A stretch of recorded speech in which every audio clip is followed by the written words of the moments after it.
आणि काय आहे ती definition? What is the definition?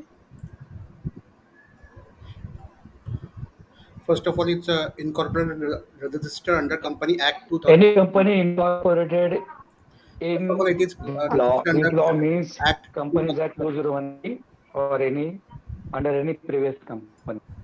Yes, good. So a company incorporated under this law or any other previous law. Professor Haney काय सांगतात? Company काय आहे? It's an entity. प्रोफेसर हॅनीची डेफिनेशन सांगा. It's an artificial person, हा, and it's a separate entity, and it's a perpetual succession, and a common thing. okay, yes. Now let us understand की what are the characteristics of a company. Okay, कंपनीच्या characteristics काय आहेत?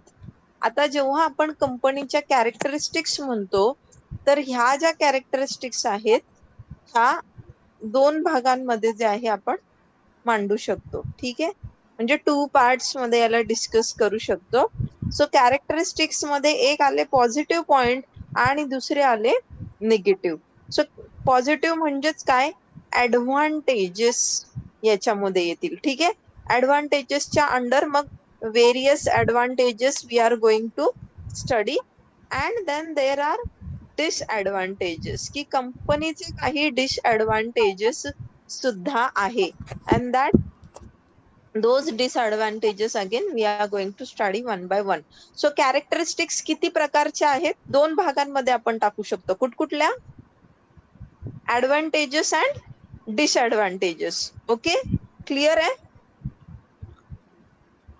परीक्षेमध्ये तुम्हाला प्रश्न येतो की what are the characteristics of company, किंवा असा प्रश्न येतो what are the advantages of company.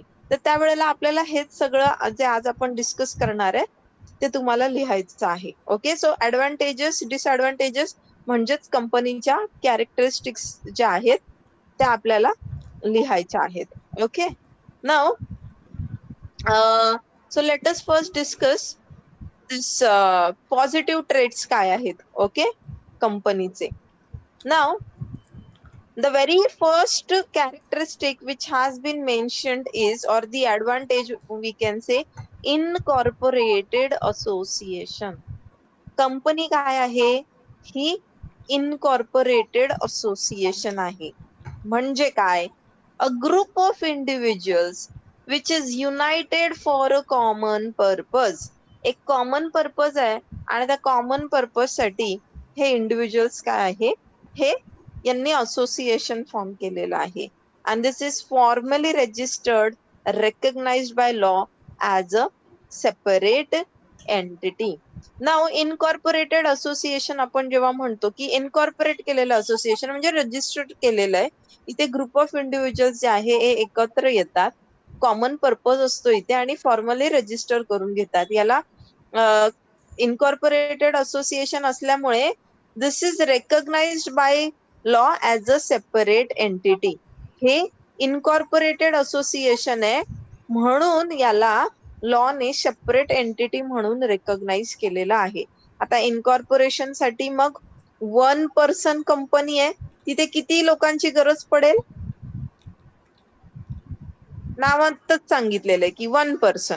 ठीक आहे, त्यानंतर जी प्रायव्हेट कंपनी असते तर प्रायव्हेट साठी मिनिमम तुम्हाला 2 मेंबर्सची गरज पडते आणि पब्लिक कंपनी असेल तर मिनिमम 7 लोक जे आहे 7 लोकांचं इथे असोसिएशन असलं पाहिजे जे रजिस्टर करायचंय. Next comes legal entity distinct from its member. Now company जी आहे ही लीगल एंटिटी आहे आणि ही हिच्या मेंबर्स पासून वेगळी आहे. म्हणजे काय? yesterday we had discussed की कंपनीचं स्वतःचं काय आहे? इंडिपेंडेंट असं एक अस्तित्व आहे. Company exist independently of its owner, share holders. कंपनीचे जे ओनर्स आहेत, जे शेअर होल्डर्स आहेत, त्यांच्यापासून कंपनीची काय आहे? एक स्वतंत्र अशी ओळख आहे, वेगळी ओळख आहे. कंपनी आणि कंपनीचा मालक हे एकच संकल्पना आहे का? कालच आपण अनिल अंबानी डिस्कस केला बघा. एकच आहे का? नाहीये. नाहीये, है ना. सो जेव्हा आपण legal entity distinct from its member असं म्हणतो, म्हणजेच काय की कंपनीचं सेपरेट एक्झिस्टन्स आहे, तिची एक डिस्टिंक्ट आयडेंटिटी आहे. कंपनीचं बघा स्वतःचं नाव असतं, कंपनीचे स्वतःचे राईट्स असतात. स्वतःचे राईट्स आहेत की नाही बरं? कंपनीला प्रॉपर्टी परचेस करण्याचा, सेल करण्याचा राईट आहे. कंपनीला बँक अकाउंट ओपन करण्याचा राईट आहे. कंपनीला एखाद्याला स्यू करण्याचा राईट आहे. अँड लायबिलिटीज, तसेच कंपनीच्या काही लायबिलिटीज पण आहे, जसं टॅक्स वगैरे पे करणं है ना, अकाउंटेबिलिटी वगैरे जे आहे, अकाउंट्स मेंटेन करणं, ये सारा ऑटोनॉमस ना. Company can act own assets and enter contract separately. Company जी आहे इट कॅन ऍक्ट सेपरेटली, म्हणजेच काय, तिचे मेंबर्स आणि कंपनी मतलब company can take its own actions. जसं की स्यू करणं ही स्वतंत्र ऍक्शन आहे, फक्त तिथे कोणीतरी तिथे रिप्रेझेंट करतो, बट कंपनीची ऍक्शन आणि मेंबरची ऍक्शन ही सेपरेट असते. ओन ऍसेट्स म्हणजे प्रॉपर्टीज वगैरे बाय करणं, and enter contract separately, company जी आहे स्वतंत्ररित्या करार वगैरे जे आहे करू शकते. अब एग्जाम्पल देखो, एबीसी प्रायव्हेट लिमिटेड एक कंपनी आहे, त्याच्यात जॉन, मॅरी आणि डेव्हिड हे कोण आहे? These are the share holder. आता प्रायव्हेट लिमिटेड म्हटल्यानंतर हे शेअर होल्डर्स म्हणजे कोण? हेच ओनर झाले, बरोबर. कारण प्रायव्हेट लिमिटेड मध्ये इतरांना एंट्री असते का? शेअर्स विकले जातात का? नाही. नाही, है ना. तो यहाँ पे हे जे जॉन, मॅरी आणि डेव्हिड आहे हे काय आहे? शेअर होल्डर्स आहे ह्या एबीसी प्रायव्हेट लिमिटेड कंपनीचे. मग आता इथे कंपनीचे जे असेट्स आहे, जसं की ऑफिस बिल्डिंग, इक्विपमेंट्स आहे, बँक अकाउंट्स आहे, कंपनीच्या liabilities, loan, debts, legal obligations आहे. आता ही ऑफिस बिल्डिंग जी आहे ही जॉनची झाली का?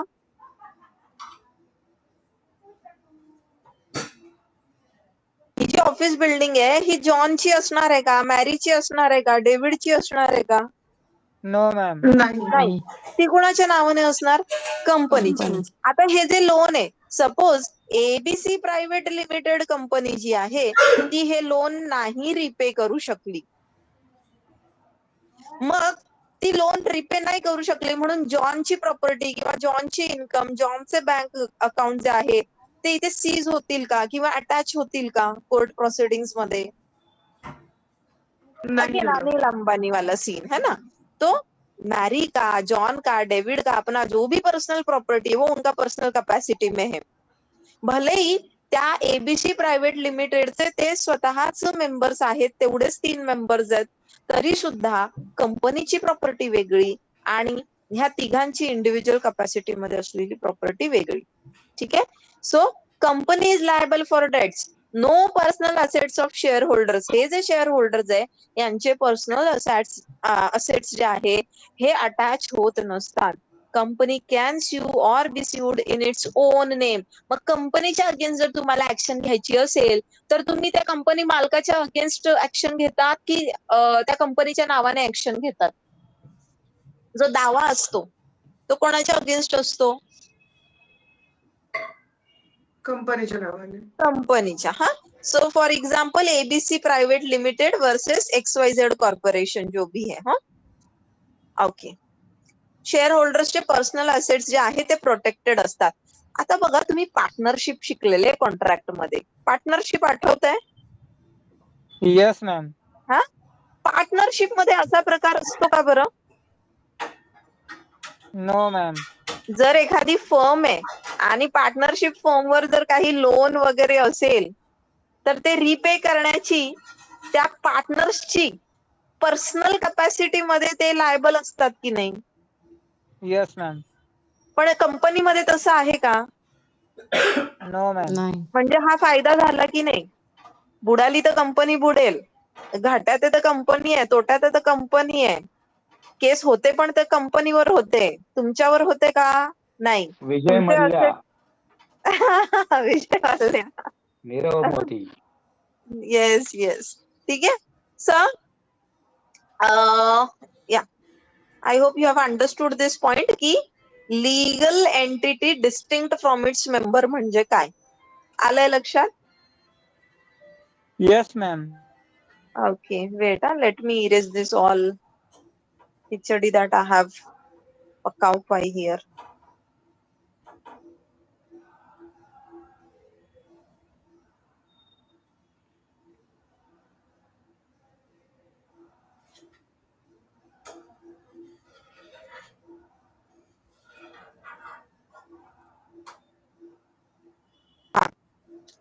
Now, artificial person. Yesterday also we had a discussion over this topic.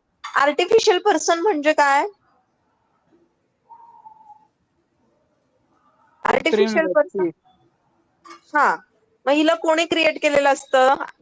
तुम्हा आम्हाला कोणतरी जन्माला घालतं, ह्याला कोण जन्माला घालतं? कुठला तरी लॉ ना, लॉने त्याला तो दर्जा दिलाय ना. Yes, ma'am. कळतंय? जर कंपनीज ऍक्ट मध्ये अशी मुभाच नसेल, अशी प्रोव्हिजनच नसेल की तुम्ही कंपनीवर दावा ठोकू शकता किंवा कंपनी तुमच्यावरती दावा ठोकू शकते किंवा कंपनी प्रॉपर्टी ओन करू शकते वगैरे वगैरे, तर मग हिला ते म्हणजे जर त्या लॉने, त्या पर्टिक्युलर कायद्याने जर यांना त्या सगळ्या कॅरेक्टरिस्टिक्स बहाल नाही केल्या तर याला नॅचरल पर्सनचे जे क्वालिटीज आहे त्या मिळतील का? नाही मिळणार. म्हणजेच यांचं अस्तित्व कुठून आहे? हे जे आर्टिफिशियल पर्सन म्हणतो, ह्या आर्टिफिशियल पर्सनला कोणी क्रिएट केलं? लॉने क्रिएट केलं. कोणी क्रिएट केलं? Law ने. आर्टिफिशियल पर्सन म्हणजे अशी लिगल एंटिटी जिला कोणी क्रिएट केलंय? लॉने क्रिएट केलंय.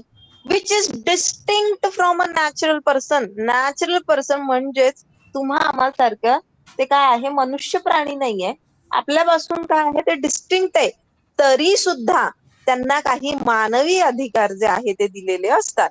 जसं की to own a property, to enter into contract, to sue and be sued, have perpetual succession.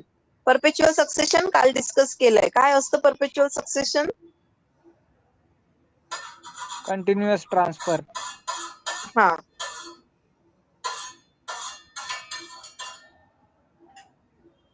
Okay. Next is transferability of shares. Okay, transferability of shares.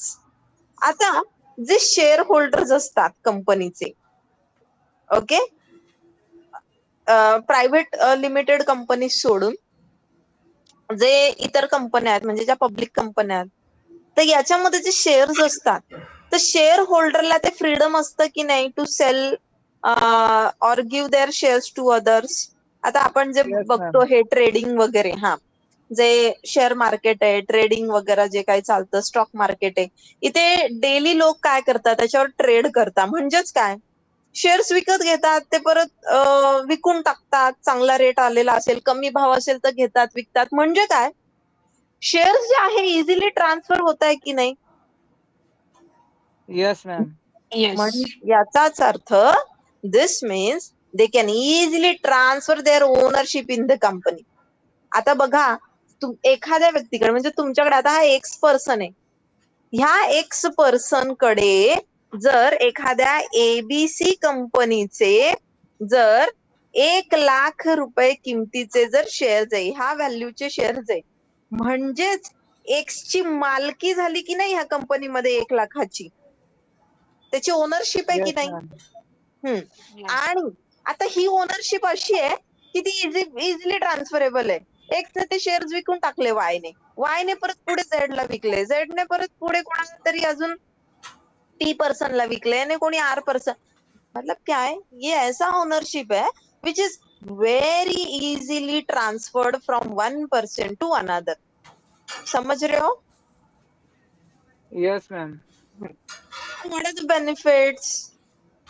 जो share holder आहे त्याला immediately काय आहे? Cash तिथे मिळत असते. Quickly त्याला इतक्या इझिली तुमची प्रॉपर्टी विकून तुम्हाला कॅश मिळते का इतरत्र कुठे जितकी शेअर मार्केटमध्ये मिळते? इतकं इझी आहे का कुठे? No ma'am. No. So shares they are easy to buy and sell. आणि हा एक गुणधर्म असा आहे की ज्याच्यामुळे it attract the investors. This characteristics of what the transferability of shares, की इतकं इझी आहे to buy and sell shares. It makes the investors invest their money in certain companies, आणि याच्यामुळे कंपनीजची ग्रोथ होते आणि कॅपिटल जे आहे ते रेज होतं. Okay, now types of transfer दिलेले आहेत. आता इथे ट्रान्सफर जो आहे व्हेरियस वेने होऊ शकतो. त्यामध्ये प्रायव्हेट सेल्स बिटवीन इंडिव्हिज्युअल्स आणि transaction on stock exchanges, inheritance, gifts वगैरे. ठीक आहे, तर इथे बघा ट्रान्सफर आणि ट्रान्समिशन असे दोन प्रकार येतात. तर ते आपण नंतर, तो स्वतंत्र वेगळा टॉपिक आहे, तर त्याच्यावर समजून घेऊ. पण तुर्तास इतकंच समजा की सपोज एक्स पर्सन आहे हा, आणि हा एक्स पर्सन काय आहे, ट्रेडिंग करतोय आणि त्याने काय केलं, त्याचे शेअर्स जे आहे विकून टाकले. ठीक आहे, त्यानं सेल्स विकले, त्याचे सेल केले त्याने. ठीक आहे, मग आता इथे ते गेले सपोज वाय ला. मग आता इथं काय, एक्सने व्हॉलेंटरली सेल केलाय की नाही? एक्सने स्वतःहून Yes, सेल ma'am. केलाय ना. आता दुसरी सिच्युएशन अशी आहे, एक्स आहे, एक्स कडे एखाद्या कंपनीचे ₹1,00,000 शेअर्स आहे, एक्सची डेथ झाली. आता ऑटोमॅटिकली हे शेअर्स जे आहे कोणाला जाणार? Legal airs. येस, त्याचं जे लिगल हेअर्स असणार आहे, त्याची पत्नी असेल, त्याचे मुलं असतील, किंवा अनमॅरिड असेल तर त्याचे आई वडील जे कोणी असणार आहे, तर त्याचे जे लिगल हेअर्स आहे त्यांना जाणार. तर असे दोन प्रकार जे आहे, इवन गिफ्ट वगैरे जो है वो भी है. तर मेजरली हे असे दोन प्रकार आहे, ट्रान्सफर आणि ट्रान्समिशन ऑफ शेअर्स असा. तो एक डिस्टिंग्विश साठी येतो, तुम्हाला मुद्दा आला तर तो बघू आपण कधी, जेव्हा प्रॉपर आपण शेअर्स हा टॉपिक आहे ना हा अभ्यासू त्यावेळेला. Okay, now there are some restrictions as I told you की is a private limited companies आहे, त्याच्यामध्ये रेस्ट्रिक्शन असतात. तुम्ही इझिली तुमचे शेअर जे आहे कोणाला नाही ट्रान्सफर करू शकत. अब प्रायव्हेट लिमिटेड का मतलब ही क्या है की आपल्याला लिमिटेड ठेवायचं आहे ना. जर त्याचे सपोज 5 मेंबर आहे, तर याचा अर्थ काय, त्यांना आणखी कोणाला बाहेरच्या पर्सनला नाही एंट्री द्यायची आहे, म्हणून तर ती प्रायव्हेट लिमिटेड कंपनी आहे ना. हमको किसी और को नहीं इन्वॉल्व करना है ना वहाँ पे कंपनी के मॅनेजमेंट में एंड ऑल. मग इथे रेस्ट्रिक्शन असतं की इथे जे आहे हे कोणाला पण ट्रान्सफर नाही करू शकत, कुठल्या आउटसाइडरला यांचे शेअर्स त्या कंपनीमध्ये असलेले. कारण की यांचे शेअर्स म्हणजे आता ही ओनरशिप आहे त्या कंपनीमध्ये, दुसरे कोणी शेअर होल्डर्स नाहीयेत. ठीक आहे, ये इनका मॅनेजमेंट और इनके मेंबर्स म्हणजे शेअर होल्डर्स हे काही वेगळे नाहीये. काही कंपन्या कशा असतात, ज्या पब्लिक कंपनीज आहे, की there is this board of directors किंवा मॅनेजमेंट आपण म्हणूयात, and there are this outsider म्हणजे तुम्हा आम्हासारखे आपल्यासारखे लोक इकडे बाहेर बसलेले आणि इथे यांचे शेअर्स घेतायत. तो ये अलग पार्ट आहे. इथे काय आहे, इथे मोजकेच लोक आहे आणि ती ओनरशिप जी आहे, ते शेअर जे आहे यांनीच कॉन्ट्रीब्युट केलेलं आहे, म्हणजे सगळं कॅपिटल यांनी रेज केलेलं आहे, त्यांची अमाऊंट जी आहे कॉन्ट्रीब्युट करून. आणि तिथे रेस्ट्रिक्शन्स जे आहे ते येतात ट्रान्सफर करण्यावरती. Then comes limited liability. अब देखो ये बहुत एक इम्पॉर्टंट पॉइंट है कंपनीचा, तो म्हणजे लिमिटेड लायबिलिटी. आता पार्टनरशिप जी आहे, suppose this is a partnership firm. ठीक आहे, ह्या दोन लोकांची ही पार्टनरशिप फर्म आहे. ठीक आहे, आता ह्या पार्टनरशिप फर्म वरती काही लोन्स असतील, काही डेट्स यांनी घेतलेले आहेत. मग अशा वेळेला ही जी पार्टनरशिप फर्म आहे यांना एकूण ₹1 जो आहे तो, म्हणजे जे काही लोन्स आहे किंवा डेट्स आहे हे चुकतं करायला लागणार की नाही? They will have to repay every single penny, isn't it? Yes, ma'am. फक्त गोविंद आन्सर करते, बाकी झोपलेत का?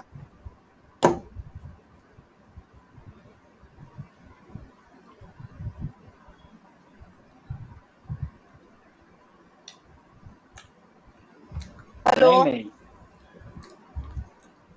सोनम, पुष्पक, क्षमा ma'am, Vispute sir. Mute unmute करना थोडा वेळ येस मॅम अभिजित ऐकतोय सर, Yes, ma'am. ऐकतोय मॅम.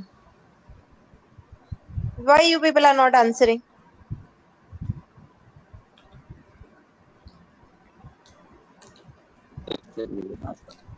पार्टनरशिप मध्ये लोन असतील तर यांना सगळा एक एक रुपया जो आहे तो लोकांचा जो आहे रिपे करायला लागतो की नाही? हो द्यावा लागेल. Yes Yes, ma'am. हा. Yes, ma'am. आता पार्टनरशिप जी आहे त्यांची जी फर्म आहे त्या फर्म कडे तेवढे असेट्स नसतील तर यांना स्वतःची मालमत्ता विकून तो पैसा द्यावा लागेल की नाही? Yes, ma'am. Yes, ma'am. कंपनीमध्ये तसं नसतं. कंपनीची जेवढी लायबिलिटी आहे, कंपनीची लायबिलिटी ही लिमिटेड लायबिलिटी जर असेल तर जितक्या अमाऊंटने ती लिमिटेड आहे, ओके, तितकीच अमाऊंट कंपनी पे बॅक करेल, त्याच्यावरची अमाऊंट नाही. याच्यामुळे शेअर होल्डर्सचे पर्सनल असेट्स जसं त्यांचं घर, त्यांचे सेव्हिंग्स हे सेफ राहतात. मतलब क्या है, अभी देखो एक्झाम्पल बघा की जॉन जो आहे याने $10,000 जे आहे इन्व्हेस्ट केले XYZ लिमिटेड मध्ये. आता XYZ limited incurs debt of suppose किती आहे 10 इथे याने किती इन्व्हेस्ट केले, हा $10,000. आता इकडे $100,000 मतलब कितना हो गया? 1 lakh, of course. 1 lakh 10 lakh कितना होता है? 1 lakh. 1 lakh. Now John's personal, आता मग कोणाची अमाऊंट जास्त आहे? जॉनने इन्व्हेस्ट केलेली की कंपनीने डेट्स इन्कर केली ती? Dates कुठली incur अमाऊंट केलेली. जास्त आहे? कंपनीची आता जॉनचे या ठिकाणी पर्सनल असेट जे आहे, कंपनीवर एवढं कर्ज झालं म्हणून जॉन कडनं ही कर्ज वसुली होईल का? No, ma'am. नहीं. नहीं. उसका कितना रिस्क है, उसका कितना पैसे का रिस्क है जितना उसने लगाया है. अब दूसरा एक एग्जांपल देख लो कि सपोज कंपनीची लायबिलिटी लिमिटेड है म्हणजे एक सर्टन अमाउंट, फॉर एग्जांपल एक 100 crores तक उसका जो है it is limited by 100 crores. अभी कोई इन्वेस्टर है, वो इन्वेस्टर यहाँ पे 150 crores जो है इन्वेस्ट करता है. मग याला माहित है कि कंपनीची liability it is limited by 100 crores. मतलब अगर कंपनी कभी जो है घाटे में चली गई तो कंपनी सिर्फ कितना पे करने के लिए लायबल है? Up to 100 crores only. ऊपर का 50 crores का ये बंदे ने रिस्क लिया है. अभी ये इसका पर्सनल उसका वो है जो भी है लॉस. समझ रहे हो? सो कंपनी जी आहे it is limited by liability आणि त्याच्यामुळे एक सेफ्टी नेट असते शेअर होल्डर साठी की किती इन्व्हेस्टमेंट करायची, किती प्रमाणात करायची and what not. Now next comes perpetual succession. Perpetual succession it is again a fundamental characteristics of company. याच्याने काय कंटिन्युअस एक्झिस्टन्स जे आहे, जरी ओनरशिप चेंज झाली, जरी मॅनेजमेंट बदललं किंवा एम्प्लॉईज बदलले तरी company remains the same. It is unaffected by departure or retirement of its founder, shareholders, directors, employees. जसं मी तुम्हाला उदाहरण टाटाचं दिलं होतं है ना. जमशेदजी टाटा फाउंडर होते, ते नाही राहिले, तर रतन टाटा होते, आता ते पण नाहीये, पण Tata group of companies is still there and still working. याचं आणखी एक उदाहरण कोका कोला ही कंपनी आहे. 1892 मध्ये जे आहे ही कंपनी इनकॉर्पोरेट झाली होती. आता इतकी वर्ष म्हणण्यापेक्षा बघा म्हणजे it's more than a century now है ना. अँड स्टील आपण आजही बघतो कोका कोला जो आहे it's again a very famous और पॉप्युलर बेवरेज मध्ये आहे है ना. तो इसके फाउंडर्स बदल गए, शेयर होल्डर्स, डायरेक्टर्स, एम्प्लॉय सब कुछ बदल गया, but company still continues to operate with the same name, with same legal entity आणि तिचे बिझनेस रिलेशनशिप मेंटेन करते, कॉन्ट्रॅक्ट, रेप्युटेशन वगैरे वगैरे. Okay. Then comes common seal. Common seal मी तुम्हाला काल सांगितलं होतं की एक ऑफिशियल स्टॅम्प असतो ज्याच्याने डॉक्युमेंट्स ऑथेंटिकेट केले जातात, कॉन्ट्रॅक्ट किंवा सर्टिफिकेट. म्हणजे ते काय रिप्रेझेंट करतं? कंपनीचं ऑफिशियल सिग्नेचर. मग ते काय असू शकतं? एखादं युनिक डिझाईन किंवा लोगो असेल त्या किंवा आणि त्याच्यावरती अजून काय असतं की कंपनीचा रजिस्ट्रेशन नंबर असतो बघा. आपण आपला सुद्धा जर वकिलांचा तुम्ही शिक्का बघाल तर त्याच्यावरती पण आपला एक रजिस्ट्रेशन नंबर असतो बघा, MAH सो एंड सो असा नंबर असतो. तो वैसे ही यहाँ पे रजिस्ट्रेशन नंबर भी होता है वो सील के ऊपर. अँड महत्वाचे जे डॉक्युमेंट्स आहे तिथे तो लावला जातो, जसं सर्टिफिकेट आहे, शेअर सर्टिफिकेट, कॉन्ट्रॅक्ट वगैरे. तर याला आजकाल आजच्या जमान्यामध्ये डिजिटल अल्टरनेटिव्ह पण आहे. आपल्या सगळ्यांना माहिती आहे, जसं ई साईन आपण बघतो तसंच हे डिजिटल सील सुद्धा जे आहे ते सुद्धा चलनात आहेत. ओके, नाव याला लक्षात ठेवण्यासाठी काय ठेवायचं तुम्ही लक्षात? ऑल पिक्स ट्रान्सफर. ठीक आहे, ऑल पिक्स ट्रान्सफर हे सगळे तुमचे काय झाले? कॅरेक्टरिस्टिक्स ऑफ कंपनी मधले ऍडव्हान्टेजेस. ए म्हणजे काय? Artificial person. एल म्हणजे लीगल एंटिटी. दुसरा एल म्हणजे लिमिटेड लायबिलिटी. पी म्हणजे परपेच्युअल सक्सेशन. आय म्हणजे काय? Incorporated association. CS म्हणजे कॉमन सील आणि ट्रान्सफर म्हणजे ट्रान्सफरबिलिटी ऑफ शेअर्स. आले लक्षात? Yes, ma'am. Yes, ma'am. Yes, ma'am. काय लक्षात ठेवायचंय? All pics. All pick. All pics हाँ. transfer. Artificial. तर मला पटकन एकेकानं सांगायचंय. A for artificial person. Very good. Next. L for Legal legal and- entity. L for next. limited liability. P. P for perpetual succession. I. Incorporated association. Very good. CS. Common seal. Common seal. आणि transfer. Transferability of shares. Yes. लक्षात राहील सर्वांना? Yes ma'am. Yes, ma'am. हे Yes, काय बघितले आपण? Advantage. Advantages. Characteristics of company मध्ये आपण Advantages. ऍडव्हान्टेजेस ऑफ कंपनी हे पाहिलंय. आता डिसएडव्हान्टेजेस आहे ते आपण उद्या बघूयात. ठीक आहे, आज जास्त वेळ नाही घेते मी, कारण मी ऑफिसला अजून. I need to go home and I can see की अजूनही 1-2 मेंबर्स आपले अजून जॉईन नाही झालेले आहेत. ठीक आहे, नोट्स ऑलरेडी काल पाठवलेल्या आहेत आम्ही. हो. सो पाहिलं. Go through it. आणि उद्या विचारणार मी हे. So you have to answer me. हो. Yes, ma'am. Okay, Thank you, ma'am. चलो then bye. Good night, good ma'am. Night. Good night. Thank you, ma'am. Good night.